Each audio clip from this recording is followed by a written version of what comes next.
and techniques used.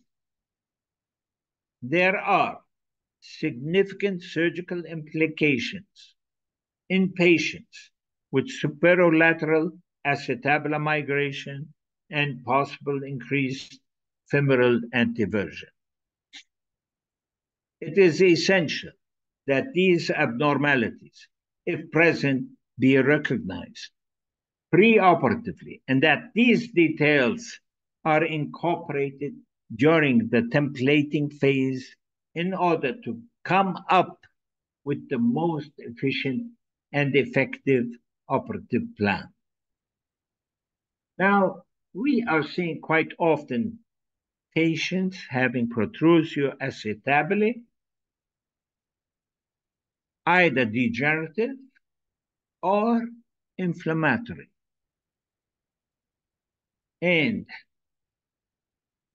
first of all, to dislocate these hips during the procedure is quite difficult. And you might have to osteotomize the neck before taking it out and removing it with the corkscrew extractor. Protrusio acetabulae is a condition present in a significant portion of patients undergoing total hip arthroplasty.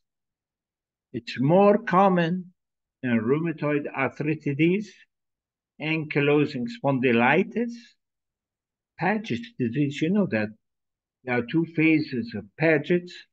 One is the formation of bone, and the other is the soft phase where you have fibrosis, etc. And this is the time where you develop a protrusion of the head within the pelvis through the acetabulum, or in any other metabolic bone diseases that results in weakening of the subchondral bone. It is important to recognize the lack of bone stock during preoperative X-ray review and templating in order to avoid medialization of the hip center. Medialized acetabular components often lack bony structural support from the pelvis.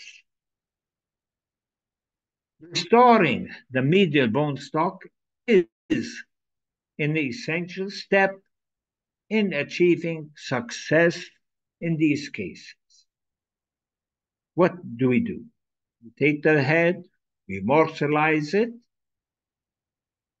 and this is a common technique used to create medial grafts. We put it right through the medial aspect of the protruded acetabulum. In some cases, a large amount of bone may be required to achieve adequate lateralization of the hip center, and augmentation with allograft is sometimes necessary. It creates the native biomechanics of the hip.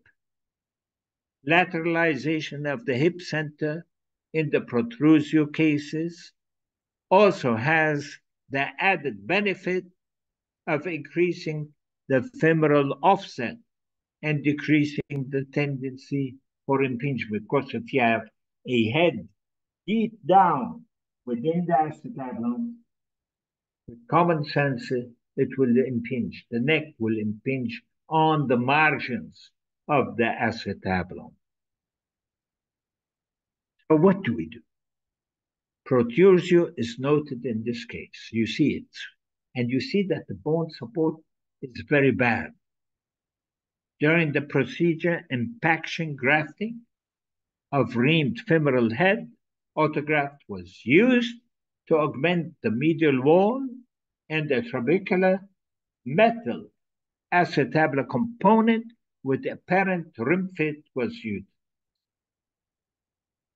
You can see it in the opposite X-ray on the right-hand side. Now, lateralization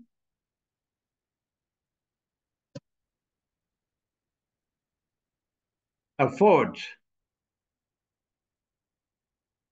the benefit discussed, it is essential to recognize and address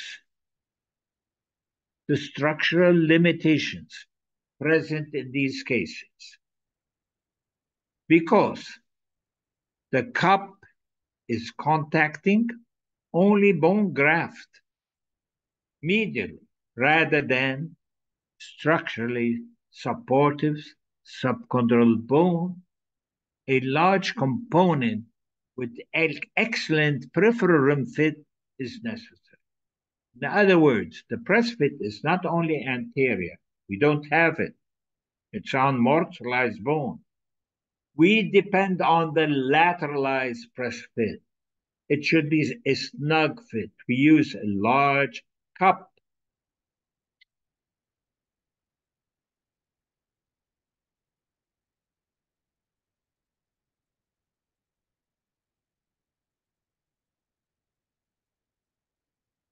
It's not changing. There. Now, failure to achieve a tight rim fit peripherally risks potential complications, including medial wall fracture during component insertion, as well as progressive medial component migration and subsequent recurrence of protrusio acetabula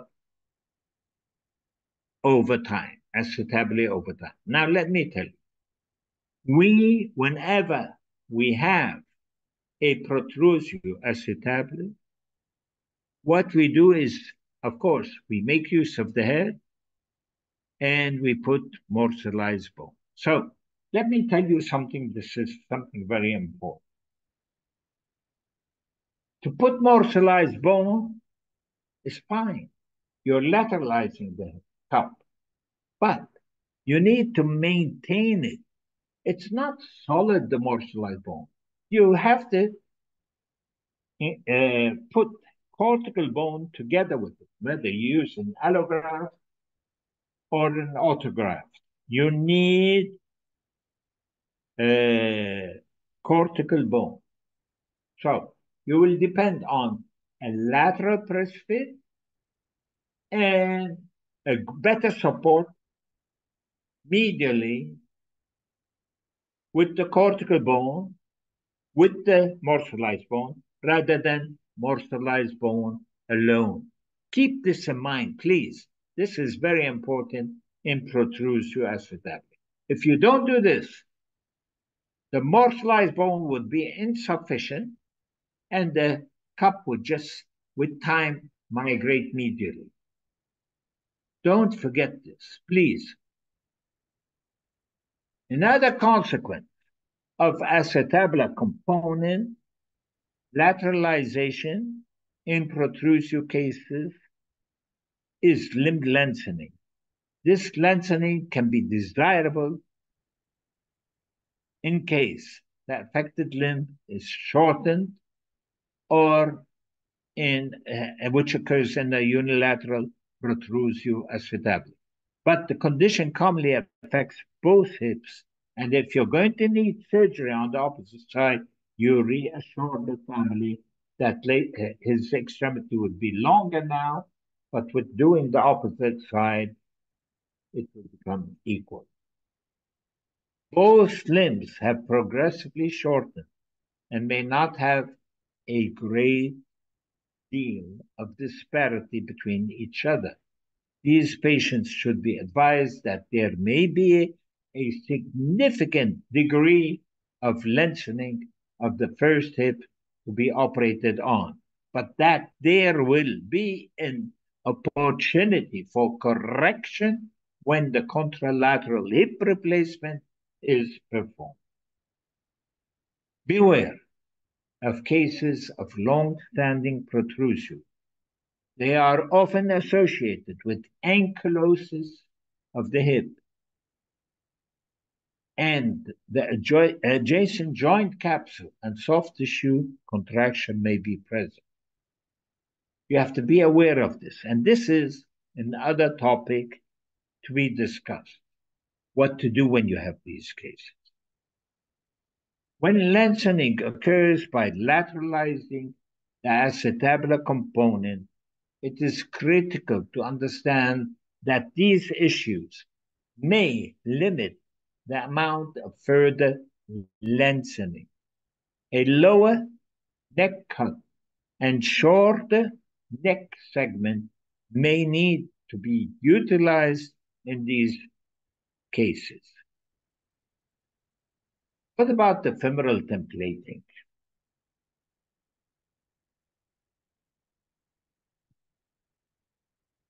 Just drinking, give me the time to drink. Okay. Following marking of the hip center of rotation, attention should be turned to the femoral side. The first step is determining whether a cemented or cementless stem is to be used. You should be aware that in difficult cases, you should have both cement in mind and press fit stem. Why? Because many times when you're trying to put a press fit, it doesn't work the way you want. And therefore you'd have to change to a cementless stem, to a cemented stem. Sorry. Although in practice, most surgeons tend to implant the same type of stem for most of their cases. If you're residents, you'll think while you're assisting your professors, you see that the same prosthesis is being asked with a few exceptions. It is prudent to template for both a cemented and non-cemented stem, especially in cases where any anatomic abnormality is identified.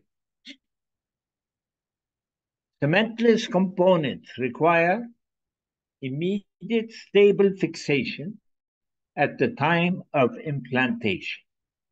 If there is intraoperative difficulty encountered in reaming or broaching, or if immediate stability is not achieved. And this is something which is very good for, as I mentioned repeatedly, for osteointegration, you need stability. And in this case, it is advisable to implant a cemented stem in some cases. The size of the femoral component is judged from the anterior-posterior radiograph of the hip. It is essential that femoral templating be performed using an image that was taken with appropriate positioning.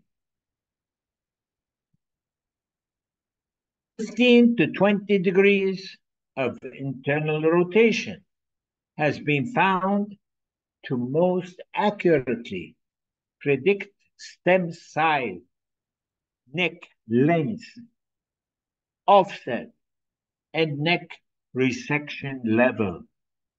If the operative leg has a fixed external rotation contracture and the contralateral side is normal, templating of the acetabulum can be performed on the operative side.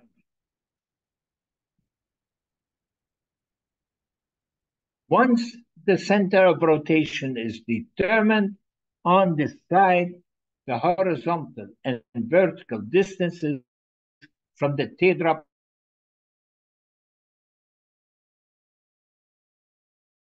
is then transposed to an anterior posterior hip radiograph of the normal side with the leg in 15 to 20 degrees of internal rotation, femoral templating can then take place using this appropriate X-ray.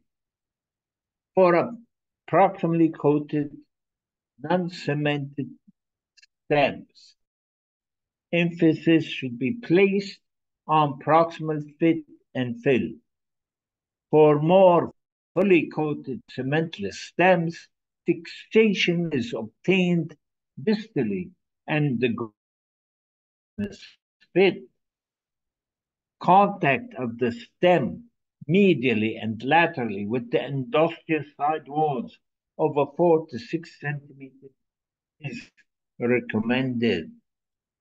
When templating for a cemented stem, it is important to keep in mind that a 2 to 3 millimeter circumferential cement mantle is required for optimal fit. Regardless of the stem type utilized, it is important to keep the template centered over the neutral axis of the femur and to avoid any varus or valgus inclination. With this in mind, the femoral template is moved vertically along the neutral axis of the femur until the center of the femoral head template is at the same vertical height as the planned center of rotation. If the center of rotation of the femoral head directly overlaps the planned center of rotation of the hip based on acetabular templating, then the length and offset will be restored. The neck resection level is marked through the template, and the distance above the lesser trochanter can be measured with an appropriately scaled ruler so that appropriate neck resection level can be reproduced during surgery. Ideally, femoral bone stock should be maintained and neck cuts should be planned 1 to 2 centimeters above the lesser trochanter. If the center femoral head template lies medial to the planned center of hip rotation determined during acetabular templating, stem insertion to this level will increase the femoral offset.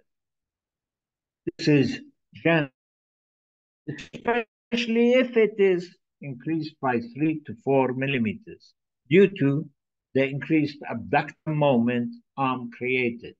Excessive increase in offset can cause trochanteric prominence and an increased risk for development of trochanteric bursitis, muscle tightness.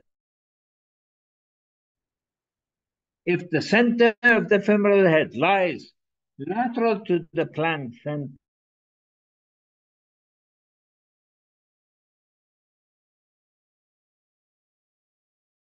decreasing the femoral offset has a number of deleterious effects. One of the cornerstones of Stanley's early work on restoring hip biomechanics was the restoration or improvement of the abductor moment arm. McGregory et al. Demonstrated less strength in isokinetic testing in hips with lower offset. Rossman et al. Showed a higher incidence of limp with low offset hip replacements. So, decreasing the abductor moment arm increases joint reaction forces, which in turn could lead to higher rates of loosening and polyethylene wear. Robinson were able to demonstrate a correlation between low offset and the high rate of polyethylene wear. The abductor laxity caused by decreased offset could also lead to a higher incidence of instability. Numerous options exist to avoid performing reconstruction that decreases offset. Small decreases in offset can be corrected, seating the component lower, using a longer lower neck cut, using a larger head. More recent innovations have included use of a dual offset total hip. This allows the same stem and neck resection level to be utilized within two different base offsets. Neck resection should be planned to ideally utilize a neck lens without a skirt or thicken the extension of the head, as this tends to restrict motion and cause impingement at extremes of motion. Most implant systems have 4 to 5 head choices, of which the first 2 to 3 do not have a skirt or an extension. In general, reconstruction should be planned around a short but not shortest component neck, high femoral neck cut, calcar planning, and further countersinking of the component can be used, and the neck can always be recut if need be. This is preferable to too low of a resection level, which may force the surgeon to use a long or extra long prosthetic neck, which typically comes with a skirt. After templating to determine femoral component size and neck resection level, the lateral radiographs must be templated in order to assure that fit can be achieved with the planned stem diameter and length. The stem impingement is predicted. Options include varying the entry point in the anterior posterior plane, switching to an anatomically bowed stem, and implanting a cemented stem. These are all important points. So I want to speak a bit more about femoral neck abnormalities. The average anatomic neck shaft angle is approximately 125 degrees. Values significantly lower than this represent coxa vara, and values significantly above represent coxa valga. Patients with coxa vara have a higher than usual femoral offset. This can be compensated by utilizing a component with a lower neck shaft angle, or by making a lower neck cut and utilizing a longer neck. The opposite situation exists when the patient's neck shaft angle significantly exceeds that of the prosthesis. There is relatively low offset and more length. To compensate for this, it is necessary to utilize a higher neck cut and use a shorter neck length to maintain length and offset. These are all important points. If you look over here, you have a coxa valga on the left side, a high greater neck cut and short neck component were utilized in order to maintain the offset and length. In B, you have a high greater than 20 millimeters neck cut and short neck component were utilized in order to maintain the anatomic offset and length. Patients with a history of Percy's disease or other childhood history of hip avascular necrosis have a higher incidence of abnormally shortened femoral necks, and this is known as coxa brava. In these patients, length and offset are generally increased when using a standard acetabular component. To avoid over-lengthening, a lower neck cut and short neck may need to be utilized. In summary, this is Odis. Carter et al. Demonstrated that an experienced surgeon can accurately predict component size during preoperative templating in approximately 95% of cases. When proper planning and templating combined with intraoperative limb length measurement, the incidence of over-lengthening significantly decreases. Clearly, preoperative planning is crucial to the success of primary total hip arthroplasty. Data gathered from the history, review of systems, physical examination, review of radiographs, and templating are synthesized into an organized plan to approach each case. This includes selection of the proper type and size of components to be used in the procedure, as well as consideration of possible alternatives. An organized approach ensures that the need for appropriate implants, instruments, and graft materials can be anticipated well in advance, and intraoperative surprises can be minimized. This type of preparation is most likely to lead to consistent, reproducible results while making the most efficient use of available resources.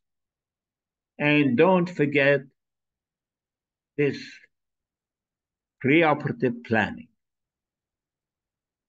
Now, we can take a 2-minute rest, and then I'm going to go through the surgical approaches, and then I will stop here, and we can continue in 2 weeks' time the rest of the lectures. Are there any questions? Let me see. دكتور جون ايه كيفك؟ انا منيح بوجودك. الله يحفظك يا دكتور جون، والله محاضرتك رائعة جدا. You know, yesterday and the previous Thursday we have Zoom some يعني webinar about the hips, hip arthroplasty, osteotomies, everything, and your lecture cover everything. واعتقد الشباب كانوا حاضرين كلهم امس وحاضرين معك. شو برأيهم؟ How did they find this lecture so far? والله they are ايش يقول لك يعني happy to listen from you and you collect everything. Yesterday we have some subject about the implant design, the osteotomies around the hip, but your lecture is cover everything about the arthroplasty of the hip. So if there is any question يا شباب للدكتور جون. خليهم يحكوا، بدي اسمع صوتهم. ايوه انا اكلم لك الان على واحد واحد بسالهم. انا احمد جوهر، يا احمد، احمد جوهر. ايه احمد، شو كلم. من موجود معنا؟ احمد جوهر، في معنا عمار، ايمن. يا ايمن دكتور دقيقة بس، لأنه المايكات الموت بفتحها الآن على أساس يدخلوا. دكتور جون، هو صلاح مخلي بلوك على المايكات بتاعتهم. ما بسمع. انا بروك ومع مبارك المايكات مش فاتحينها لهم. اهلا وسهلا يا احمد، كيفك يا احمد؟ الحمد لله دكتور. احمد شو بدك؟ في سؤال الحمد يا لله احمد؟ دكتور. لا سؤال يعني صراحة مش موجود. الحمد لله المحاضرة يعني غطت كل شيء تقريبا. ايوه. والفائدة يعني الشباب كلهم يلمسوها إن شاء الله. ليك يا وانت احمد امس حاضر المحاضره؟ يا احمد رح اقول أيوة. لك هو to do a good total hip you should know the principles. If you know the principles Of you course. will not miss and you should follow them. مش not know them هي عملتها وبعدين تيجي بتعمل شيء تاني. You should follow the principles. You should أكيد. aim for the true hip center. The true hip center. Yani, I wish I was among you to discuss details. And I have had a vast experience on total hip arthroplasty. And I have had complications that I learned a lot from. Yeah. I have had complications which I will never forget. I will never forget. But كل شيء بقول لك إياها you learn by your mistakes.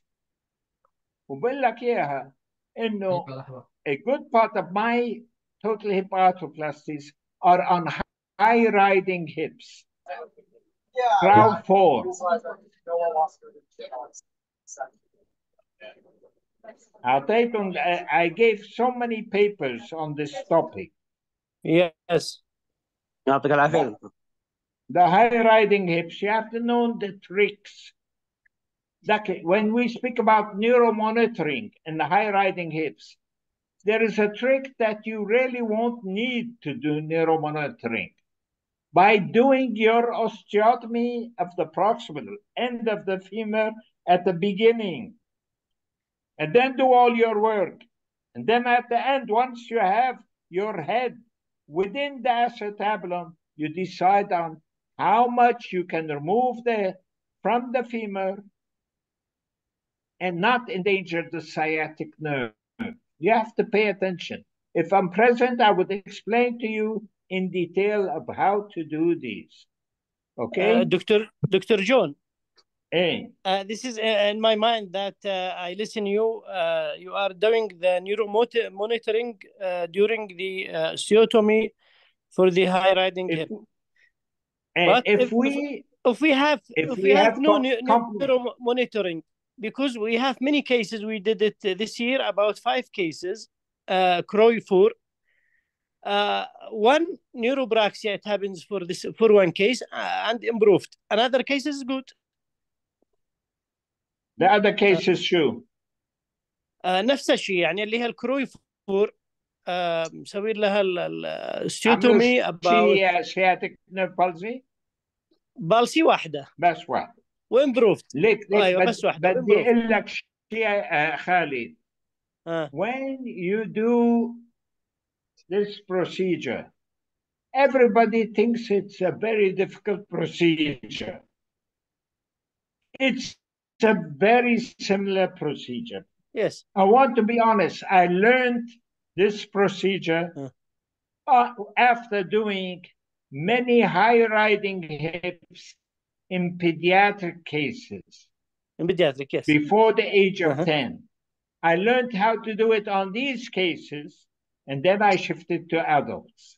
You have to do the osteotomy in the femur. Yes. Immediately once you made your dissection. Lake, I want to tell you the surgical approaches are also very important. The surgical approaches. Where to use and when to use each surgical approach. إذا بتحبوا يا بعطيكم يا هلا أو من أجلهم للمرة الجاية. هاي المرجع لإلكم. يس. بعطيهم هلا. إيه؟ ممكن هلا. يلا. نكملها عشان نفس الموضوع. يلا.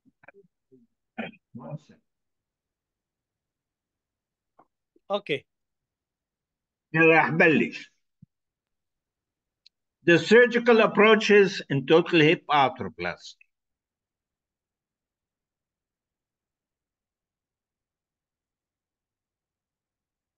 You have to know various bony landmarks. There are some bony landmarks of the pelvis and femur that offer direction to performing the various approaches of the hip during total hip arthroplasty. The anterior superior iliac spine, we all know of it, is the most anterior limit of the iliac spine and serves as an attachment to the sartorius muscle and inguinal ligament. It's a basic. You have to know that the sartorius is at that level. You have to know that this muscle is supplied by the femoral nerve. Be very careful. You have to know that the sartorius is supplied by the femoral nerve. This shows you a sketch of the pelvis. You have the anterior superior spine and you have the anterior inferior iliac spine. You have to know these landmarks. The superior pubic ramus, the inferior pubic ramus.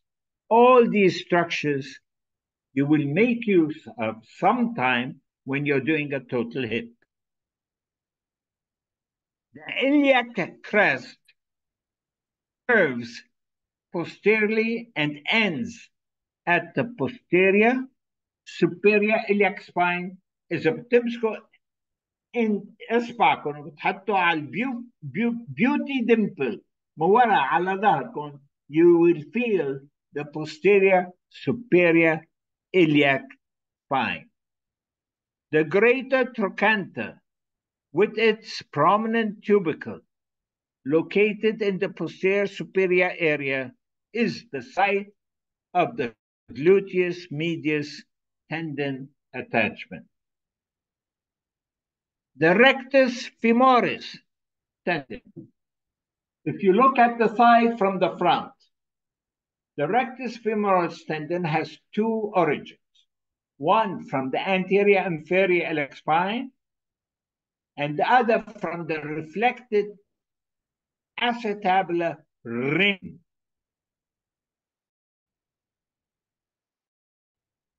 It lies underneath the inguinal ligament. What about the muscular layout? The anterior thigh muscles group consists of the tensor fasciae lata, the sartorius, the quadriceps, rectus femoris, vastus intermedius, and medius, and lateral. This shows you it. You have to look at the sartorius. Beneath the sartorius, you have the rectus femoris. You have the neurovascular bundle passing underneath the inguinal ligament. Just lateral to the sartorius, you have the tensor fasciae lata, and the tensor fasciae lata is supplied by the superior gluteal nerve. So each one is separated by a nerve. You have the sartorius, tensor fasciae lata, the superior gluteal nerve.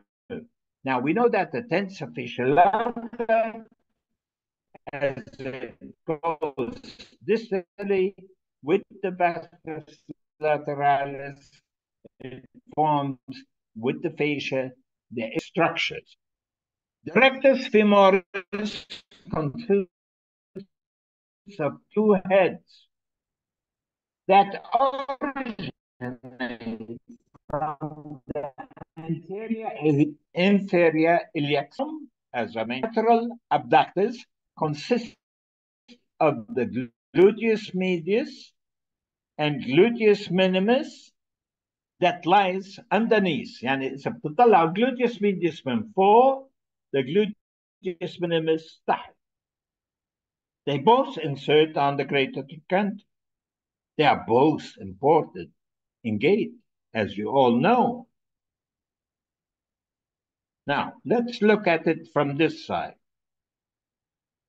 إذا بتطلعوا, deep down is the rectus femoris. You have the vas medius, and from behind you have the gluteus maximus, which is Well, so nerve, the gluteus medius is supplied by the superior gluteal nerve. So you have all these structures beneath. You can visualize the approach you're going to do. The medius rises from the external surface of the ilium.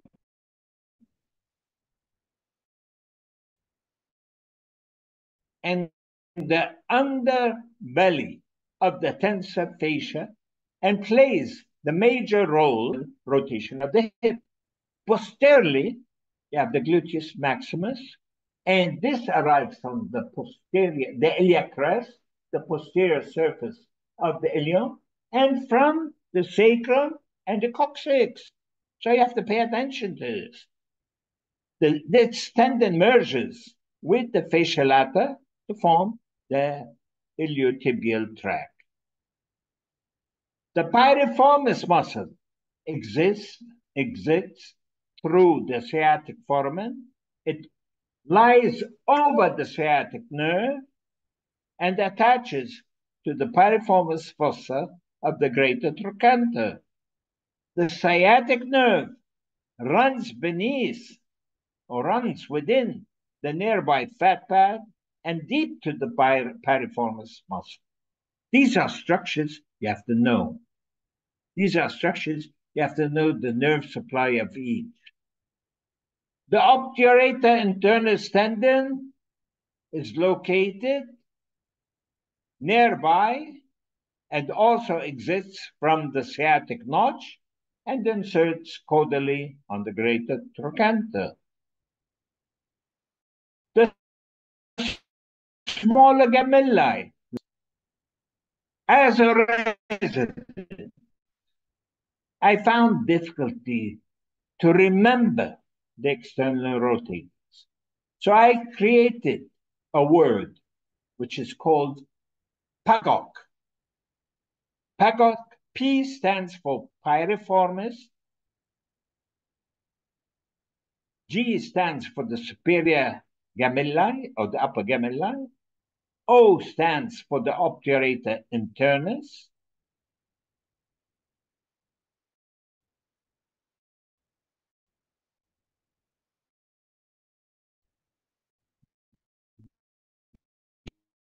G stands for the, quadratus femoris. So all the external rotators lie behind. They exist between the pelvis and the greater trochanter. Their function is in external rotation. Don't forget these points. There are 4 basic approaches that can be used for performing a total hip.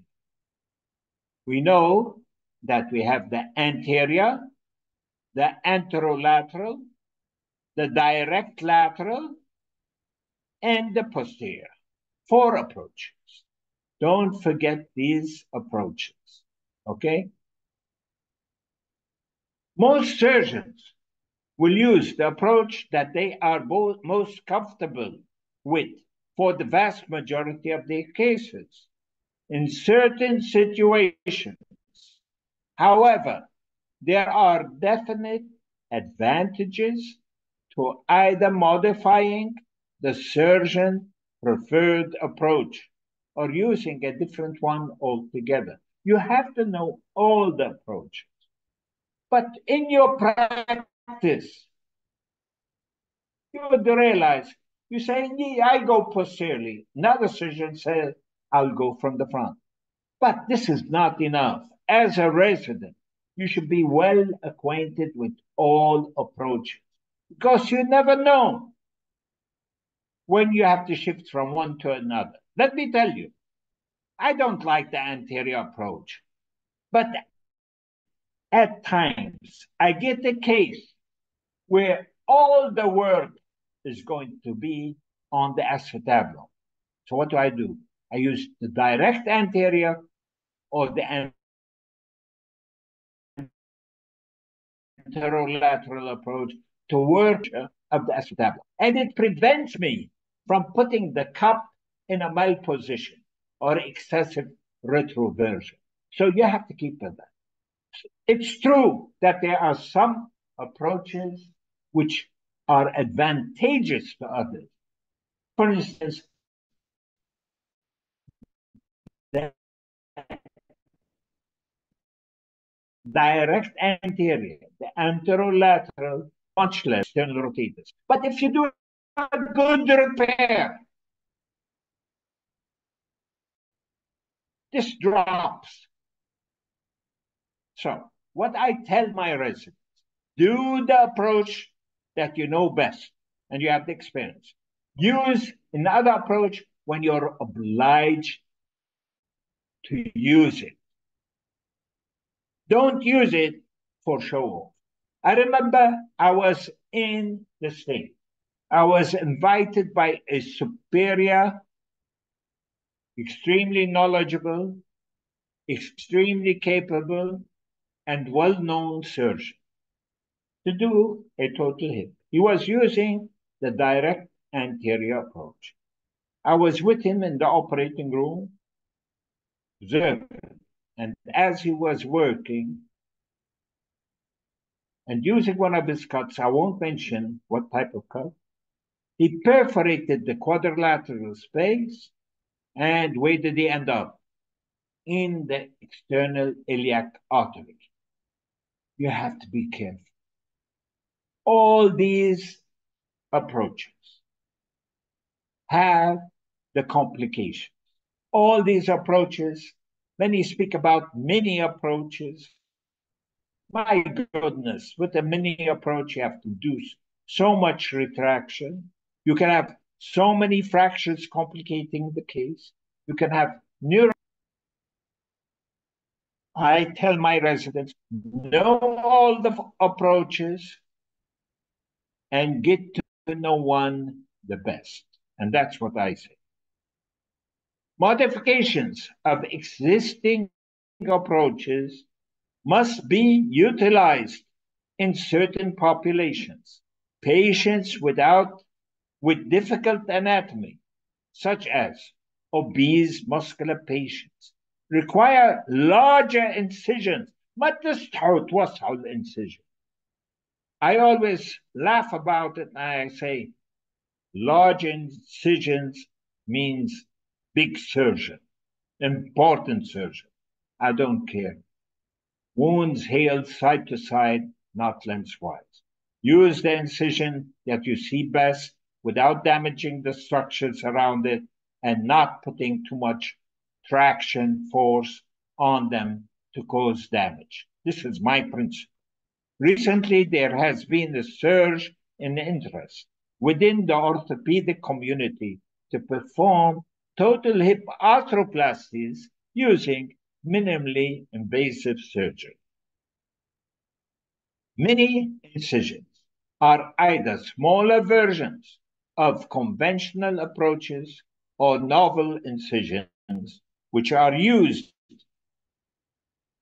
to gain access to the acetabulum and femur. Ultimately, the invasiveness of a procedure is more dependent on the amount of soft tissue damage that it causes rather than the size of the incision. Mini invasive surgery appears to be less disruptive to soft tissues.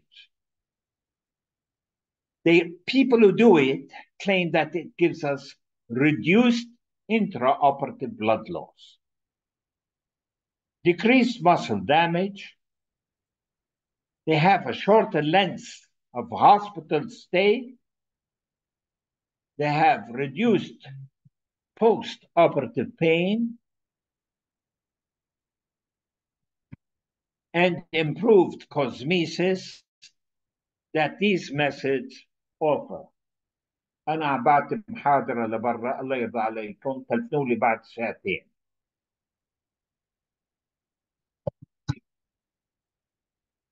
Some believe that the current practices in total hip arthroplasty already produce excellent results with low complication rates, significant improvement in patient function, and excellent long-term prognosis. Now, let's come to the argument against it. It is argued that smaller incisions impair intraoperative visualization and lead to, number one, implant malposition. Two, increased risk of intraoperative fractures. Three, the potential for increased muscle damage. These are contrary to what I mentioned before. The advantages. And they have an increased risk of neurovascular injury, as I mentioned in the case that I spoke about, and poor implant fixation.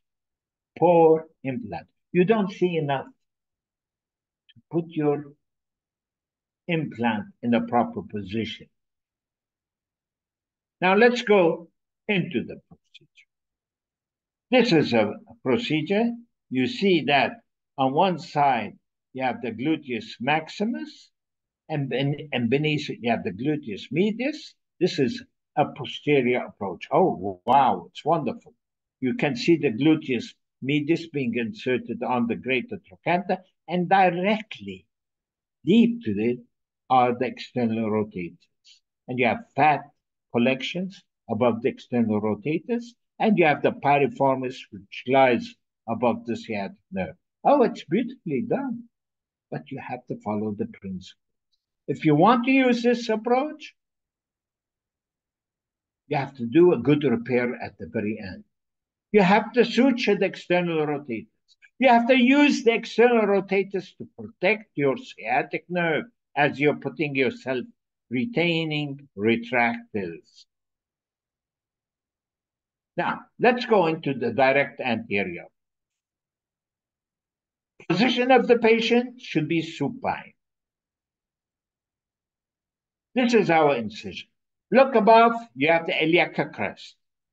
Towards the front, you have the anterior superior iliac spine. So, what you do? Your incision lies along the iliac crest to the anterior superior iliac spine and down vertically. You don't go medially or laterally. If you go too much medially, you'll enter the vessels. You'll enter the nerves. You'll have many problems. So let me come to the next step. So you've done this incision. This is your incision. It's coming. I wish this point. I hope you're seeing the pointer. You see it's going along the iliac crest and then going vertically. Between what and what? Between the sartorius and the tensor fasciae lata. This is supplied by the superior gluteal nerve, and the sartorius is supplied by the femoral nerve. So it's an interneural approach. We don't go over the nerves. We don't go into the nerves. We have one supplied by one nerve and the other supplied by the other nerve. This is the green is the site where you enter. Now, the internervous plane lies between the sartorius, supplied by the femoral nerve, and the tensor fasciae latae, supplied by the superior gluteal nerve. We have the deeper internervous plane lies. Let's look at it. Where is it? The rectus femoris is over here. Okay, pay attention. And what is here? The gluteus medius. So we have a deeper zone and we have a superficial zone. The superficial zone is between the sartorius and the tensor fasciae lata. The deeper zone is between the rectus femoris and the gluteus medius. One supplied by the superior gluteal nerve and the other, again, supplied by the femoral nerve. So it's an internervous approach that we are reaching the hip joint. Keep this in mind. We're using an internervous plane. This is the advantage of the deep anterior approach. This shows it further, but there is one structure that we can damage here. There is one structure that we can damage, and it is the lateral femoral cutaneous nerve, which goes along the iliac crest and then penetrates the sartorius. Now, if we damage this structure, yes, the patient will complain of numbness on the lateral aspect of the thigh. But this is not very troublesome, but we try to avoid this. This is showing how we're dividing the tensor fascia. This shows you the gluteus medius, the sartorius above it, the tensor fascia lata, and deep down to this is the rectus femoris. And then we come to the hip joint. Okay? So this is the rectus femoris. We divided it. We divide it from its origin. Then you come directly over fat and the capsule. So this lies between the rectus femoris and the gluteus medius. Keep this in mind. So don't forget this. The deep is between sartorius superficially and tensor fascia lata. Deep, as you go deep, between the rectus femoris and the gluteus medius, you divide the rectus femoris, you come to the hip, and then you make a T-shaped incision in the hip. And this shows you of how it was cut. The iliopsoas, which inserts on the lesser trochanter, you reduce it mesially. This is the anterior joint capsule. This is the rectus femoris divided. And finally, you reach here and you can do your hip replacement. The anterior approach is also known as the Smith-Peterson approach and utilizes the intravenous intervals between the sartorius and tensor fascia lata in the superficial plane and rectus femoris muscle and gluteus medius and minimus in the deep plane. Ladies and gentlemen, if there are ladies, let me tell you, this approach we use a lot in pediatrics. I've used it in open reductions of the hip in pediatrics. I've used it in Salter osteotomies and Pemberton osteotomy. So this approach is very beneficial to know it. The sartorius and rectus femoris are supplied by the femoral nerve, while the tensor fascia lata and glutei receive innervations from the superior gluteal nerve. Patient positioning, the patient is placed in the supine position with a bump under the affected side to allow the posterior soft tissues to fall posteriorly. Surgical dissection, the skin incision runs 2 to 3 centimeters lateral. Mind you, we don't like to make our incision directly on the iliac crest because this will bother the patient if he's using a belt. So we like to go beneath 2 to 3 centimeters lateral to the iliac crest border until it reaches the anterior superior iliac spine, where it runs distally along the anterior border of the thigh for 8 to 10 centimeters. This shows it further. This shows it. Look at the iliac crest. Look at the anterior superior spine. Then we made the incision vertical along the line of the femoral shaft. This is what you should remember. External rotation of the leg stretches the sartorius and develops the gap between the sartorius and tensor fascia lata. The fascia encompassing the tensor fascia lata can be opened laterally and dissection anteriorly to protect the lateral femoral cutaneous nerve. We like to protect it. We try our best to protect it. Okay? The deep exposure, as I mentioned, and once we're in, okay, once we are in, and we resect the heads of the rectus femoris muscle, and then we put our retractors. We should put our retractors in such a way that we don't damage the nerves and don't damage any neurovascular structures. And we adduct the hip and externally rotate it. This is the way we reduce it. We adduct the hip, we put it in Faber position and try and dislocate.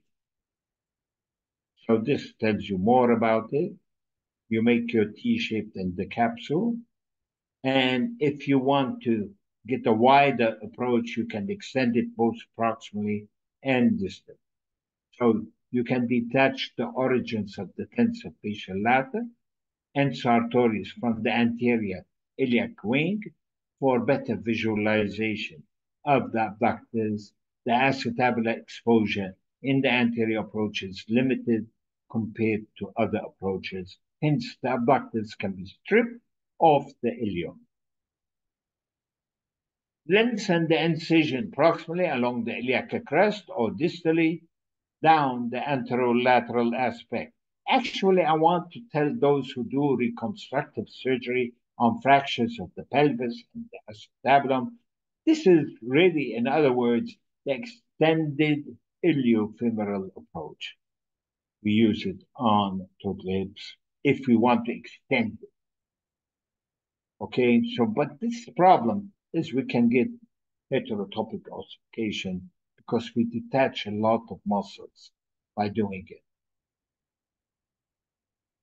The inguinal ligament and sartorius can be released from their origin at the anterior superior iliac spine for optimal visualization of the medial acetabulum and quadrangular space. What are the pitfalls? Dissection medial to the sartorius will lead to lateral femoral cutaneous nerve damage, which may cause paresthesia along the lateral thigh or a painful neuroma. Beware of the ascending branch of the lateral femoral circumflex artery. This should be ligated. This is present in the gap in between the gastrocnemius and the rectus femoris and the sartorius. You have to ligate or tie all the vessels. Do not stray far out of the plane of dissection, especially medial to the rectus femoris. The femoral nerve is the most lateral element of the femoral sheath. Recently, there has been widespread interest in the direct anterior approach to hip for total hip arthroplasty, partially due to the belief that it reduces the risk of posterior dislocation by preserving external rotators. We don't cut the external rotator. This approach is minimally invasive modification of the Smith-Peterson method that begins within 8 to 10 centimeters, as I mentioned, above the superior iliac spine and down. Now, it then exploits, we spoke about this, and we spoke about the benefit of the approach. Retractors contend that this may lead to malposition of femoral implants or the use of implant designs that offer less bone fixation as compared with the conventional posterior approach.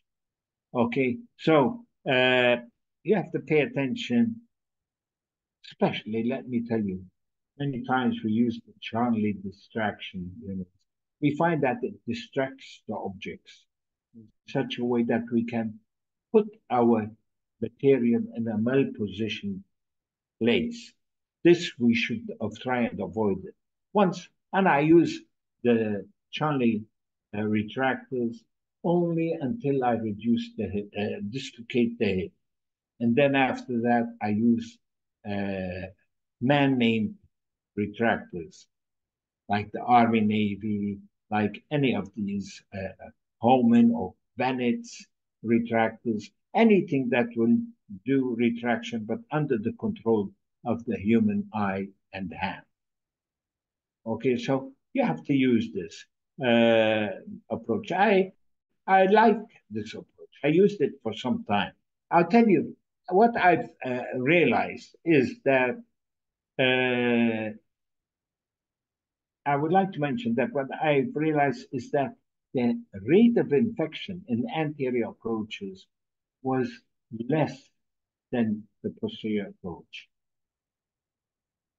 This is something which is very important that I've realized personally. I don't know with others, but this is my experience. Okay? Now, there are points to mention. Some claim that this approach will allow the patient to get up early, you will have less pain, and there is less bleeding. I will be honest, I haven't noticed any difference in the bleeding, whatever approach I've used, providing I cauterize them. And many of these patients, at the end of 1 year, they are nearly the same. So, no study to date has proven that the long-term functional results of the direct anterior approach are superior to any other approach. And this is my experience. So you have to be careful about this. Be aware of the lateral cutaneous approach. Let's speak. Hip dislocation, of course, is less than the posterior approach. But the TAD studied 437 patients, 494 hips, undergoing the anterior approach to primary total hip arthroplasty, and found this dislocation rate to be only 0.61%.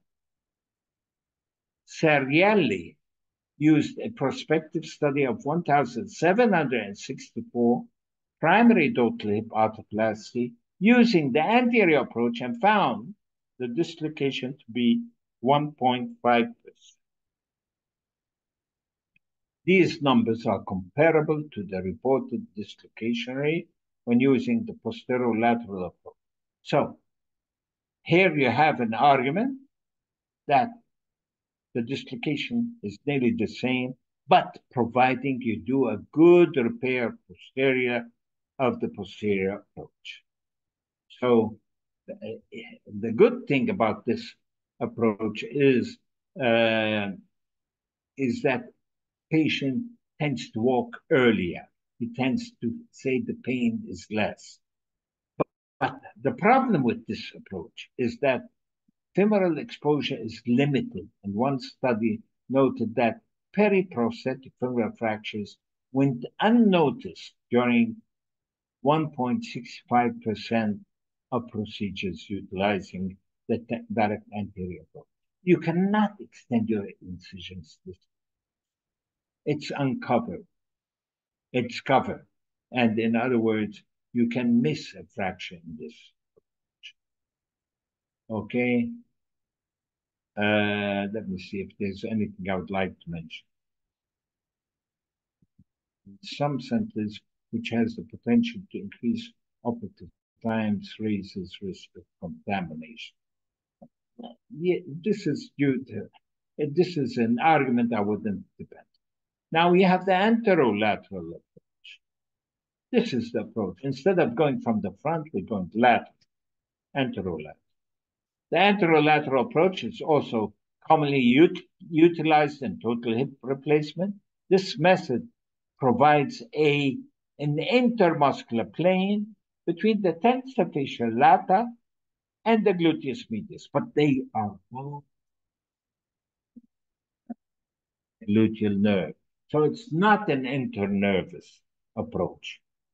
It is important to note that both of these muscles are innervated by the superior gluteal nerve, and therefore this is not a true internervous approach.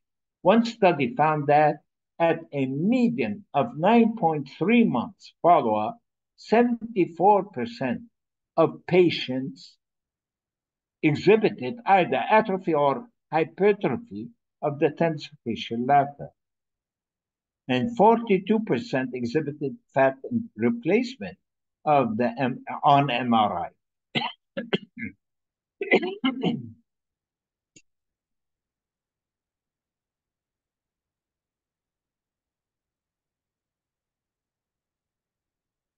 So you can see that you can damage the nerve. You can damage the superior gluteal nerve.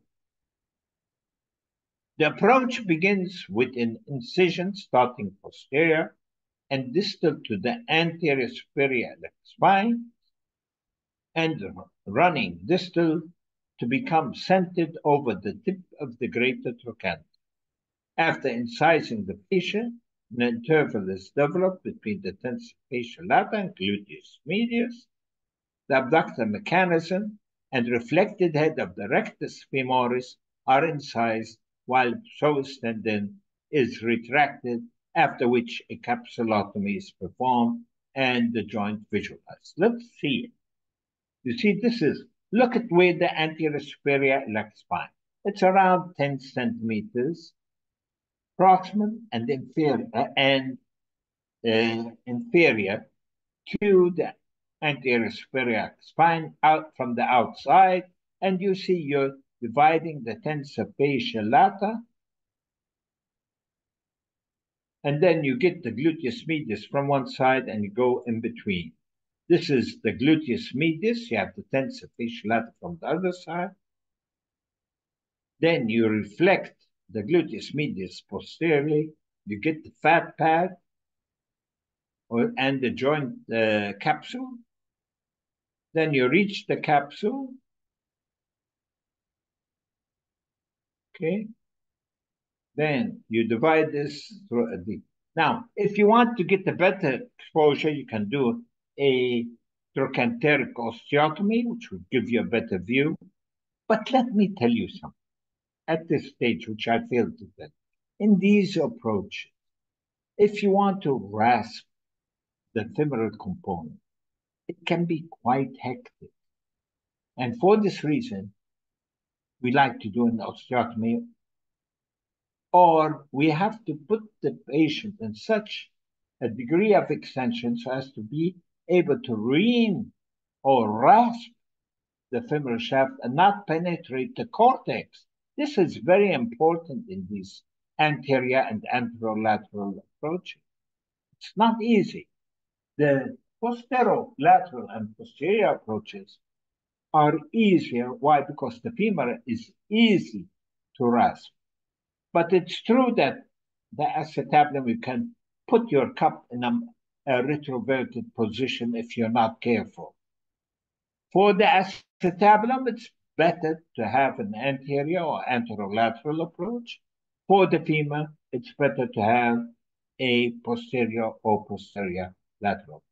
So what do I decide? Where do I need work more? Is it in the femur or is it in the acetabulum? If it's in the acetabulum, I'd use the anterolateral approach. If it's in the femur, I use the posterolateral.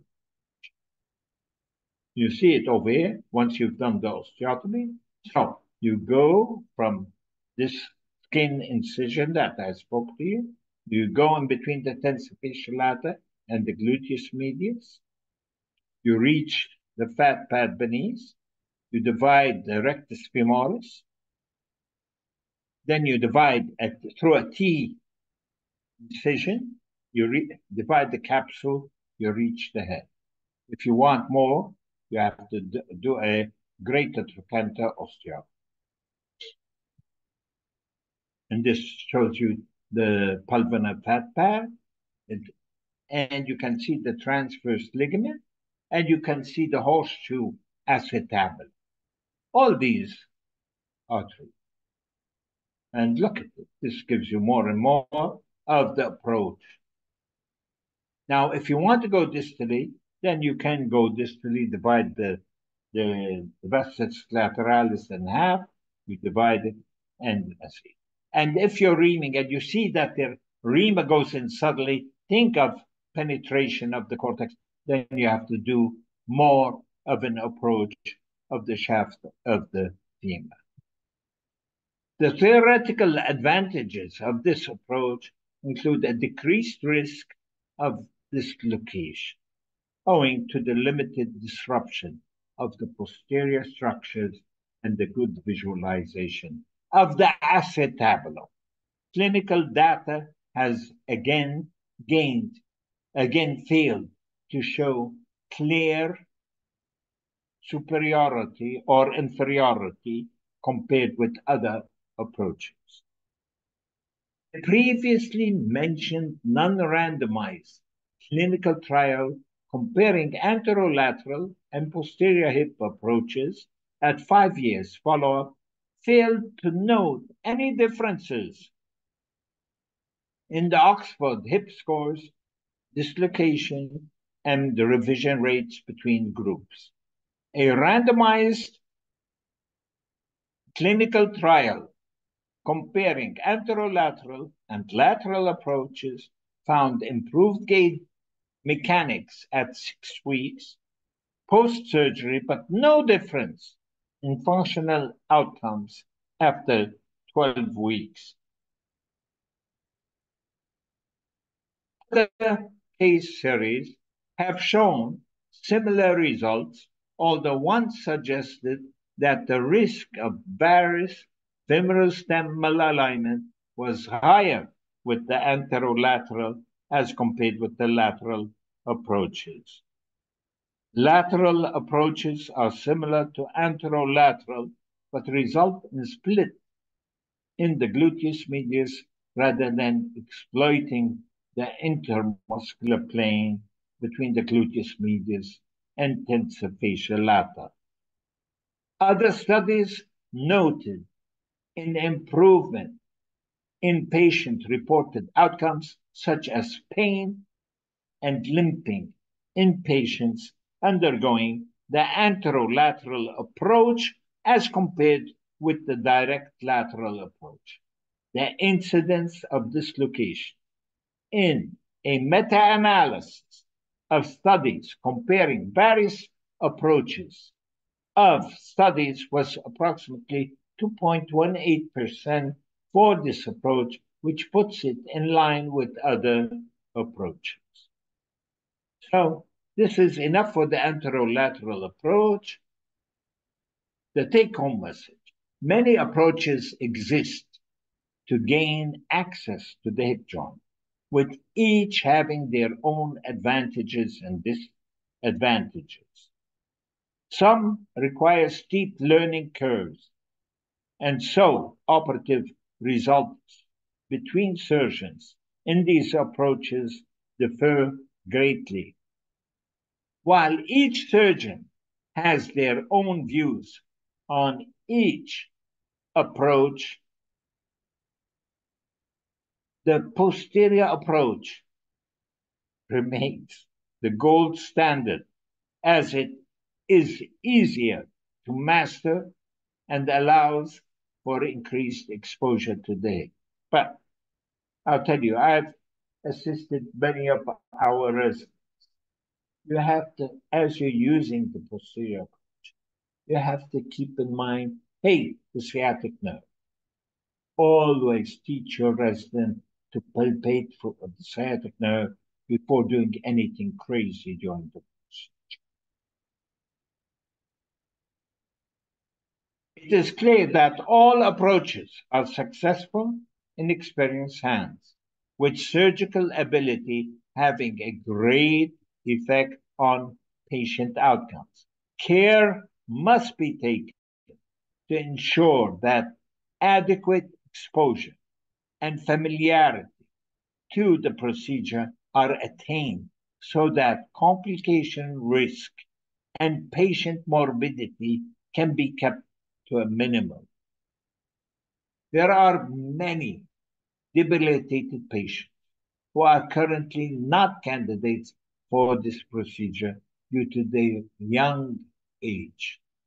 Significant improvements in implant longevity can have a tremendous impact on the lives of these individuals by returning function to their joints earlier and allowing them to resume their normal way of life. Despite the emphasis on technology, one of the main contributors to success of total hip arthroplasty is surgical ability. Component wear soft tissue damage and implant stability have all been shown to be affected by surgical technique. Thus, improvement in total hip arthroplasty must come from advances in implant design, biomechanics, and surgical technique. What are the pitfalls? Number one, compression neuropraxia can occur. The retractors should be placed over the anterior column and gentle traction implemented. This is what I've warned you before. Beware of the superior gluteal neurovascular bundle. This is encountered when dissecting the gluteus medius to superior. 3. The lateral femoral circumflex artery, which may be encountered during the inferomedial dissection on the anterior column below the level of the femoral head. 4. You can have spiral fractures of the femoral shaft may occur while the hip is being dislocated. You have to be careful. Now, the direct lateral approach, I would say this is more or less the Harding's approach. I would just mention this. This is the line of cut. And then what is left is that the glutei are kept attached to the vastus lateralis, and the shaving is done, and then you can follow the same procedure. Let's say the facial lata is divided over the center of the greater trochanter, parallel to the skin incision. You have to retract anteriorly and posteriorly the facial flaps, which expose the gluteus medius and the vastus lateralis. You leave them intact, and you do all your work, and at the end you close. I don't like this approach, and I'll be very honest. I've used it a few times and never used it again. Now we come to the posterior approach, which we all know about it, and I'll just tell you something about it. This is the position. This is the approach of how we do it. We have to go through the gluteus maximus. We expose the rotators. Okay? Then once we cut the rotators, we have to put sutures in them, and we use them to cover the region of the sciatic nerve. They, in themselves, protect the sciatic nerve. And then we come into the hip joint. We have to internally rotate and adduct, and then our hip will come out, and then we do our work as a whole. So this is the approach, and I would find that if you do a statistic study on these patients, you'll see that on the surgeons, you'll find that the far majority of surgeons use this approach because it's easier. You get a better view. The only problem is in the acetabulum. You have to be very careful as you're putting and fitting the liner in place so as not get any retroversion. And this is how the approach is done. The deep exposure, you have the rotators, you have the gluteus maximus divided, and that's it. So what are the pitfalls? place the acetabular retractors over the anterior acetabulum in neutral to rostral direction. This decreases the risk of damaging the femoral neurovascular bundle. That's why I don't like to put, when I reach deep, I don't like to put the deep self-retaining retractors, namely that of Charlie, unless I have good coverage of the structures that would prevent them from being damaged. Okay, so this is something you have to be aware of this. You have to pay attention to the nerve supply of the maximus. It's supplied by the superior and inferior gluteal nerves and arteries. So you have to pay attention to hemostasis. Now, next time, I will be discussing implants and the acetabulum and what we can use. I'll tell you, thank you very much. إن شاء الله ما زهقتكم. شو يا خالد؟ دكتور جون، ثانك يو فيري ماتش. ما زهقتنا، بالعكس معلومات رائعة جدا، وانت جمعت لهم كل البوينتس في المحاضرة. ما يعني ما قصرت. شكرا لك يا دكتور جون. واعتقد الزملاء اذا هم بدهم اي سؤال او شيء ممكن يسالوا. يلا خليهم اذا بدهم يسالوا او نسالهم احنا. ايه طيب، شو بدك نسالهم؟ ايوه طيب نسال اي واحد من اللي هم مازن المحبشي. دكتور مازن بدي اسالك، عندك patient, he is 50 years old.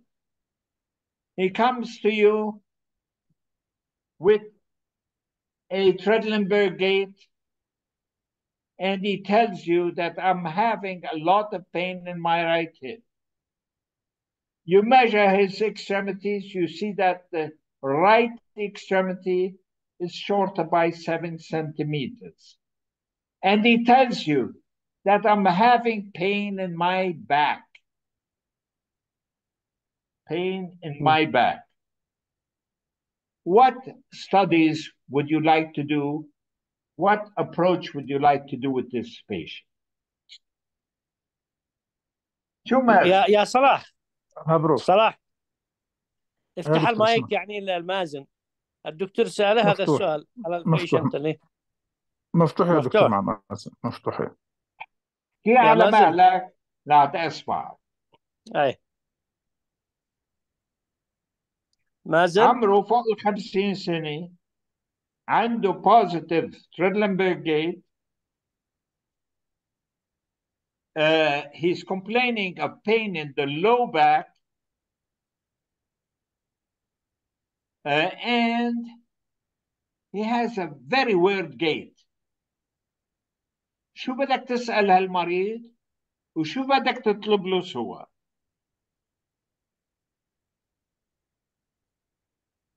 مازن اذا ما أول سمعش شيء واحد أنا ثاني غير. يلا يا شباب. أنا رح بساعدك. شو بتطلب من المريض؟ of course بدك تسأله أسئلة. ايش قديش الاسئله اللي له تسال هي؟ بالهيستوري وبعدها أهم شيء الاكزامينيشن. الهيستوري. أهم شيء الهيستوري. شو بتسأله بالهيستوري؟ شو يلي ممكن تخليه يكون عنده قصر هالقد؟ يا سليم، دكتور سليم بهران.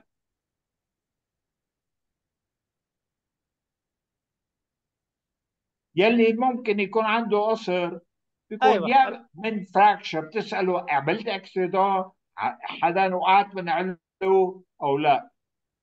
طيب فاذا من ايمتى كان عندك هالقصر؟ بيقول لك خلقه. لما بيقول لك خلقه شو بتفكر؟ شباب يلا يا سليم مازن صلاح. حد بيسمعونا ولا؟ ايوه بسمعوك يا دكتور والمايكات مفتوحه. دكتور خالد، دكتور جون، هاو ار يو؟ مبارك. الجميع. من مازن؟ دكتور عمار. عمار. ايوه عمار يا سمعت سؤال الدكتور جون؟ يعني هو يعني I will think about neglected disease. يعني if there is no trauma قصدك. Yeah, there is no notion. عنده congenital. ديسبليزيا او عنده فراكشر.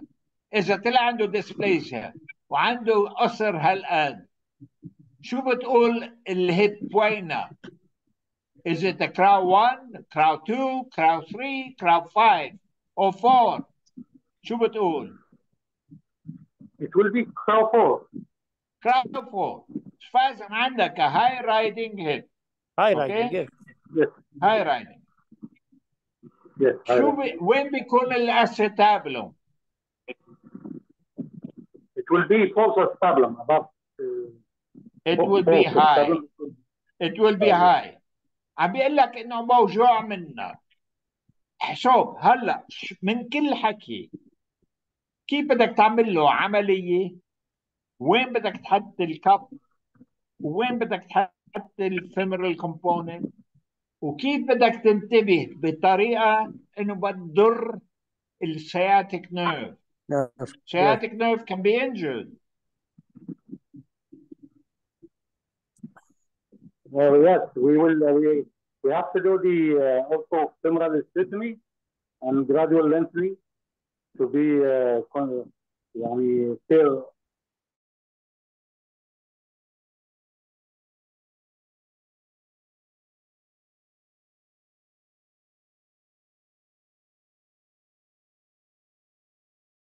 في واحدة direct anterior، واحدة the iliofemoral، واحدة the straight lateral، واحدة posterior approach. Would you use the posterior approach? Would you use the iliofemoral approach? Would you use the anterolateral approach? Which approach?